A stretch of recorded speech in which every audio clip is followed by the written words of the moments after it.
Marami na nga ang nagpapatunay at naniniwala na talagang totoong magjowa sina Paolo Abilino at Janine Gutierrez.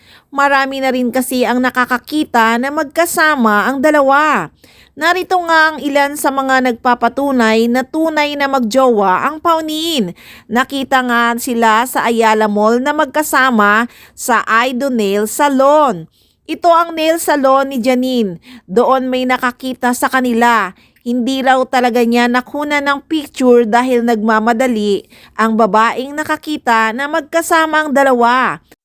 Kaya comment nila sa mga hindi naniniwala ay totoong magjowa ang dalawa till now. Nakita yan ng pinsan ko sa may Ayala Mall sa may Pasig. Parang nasa kanila ata yung Ido Nail Clinic. Sayang di siya napicturan, nagmamadali kasi yung pinsan ko.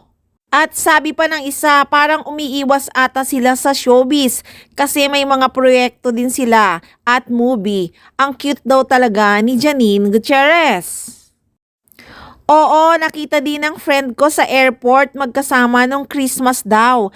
Happy ako, grabe. Bawal ata kunan sila ng picture or video kasi nga may kanya-kanya silang project na ginagawa. So ayan na nga, marami na nga ang nakakakita na ang Paunin ay real na real. Ayaw lang talaga nilang magpakita o kuhanan ng picture or video. Bawal daw dahil ayaw talaga nila na sila ang pag-usapan sa social media. Dahil may kanya-kanya nga silang serye. Kaya sa mga fans ng Paunin, paniwalaan nyo na lang kung ano ang nasa puso at isip nyo. Hirap talaga silang makuha na ng video or picture, lalo na kung hindi mga fans at vlogger ang makakita.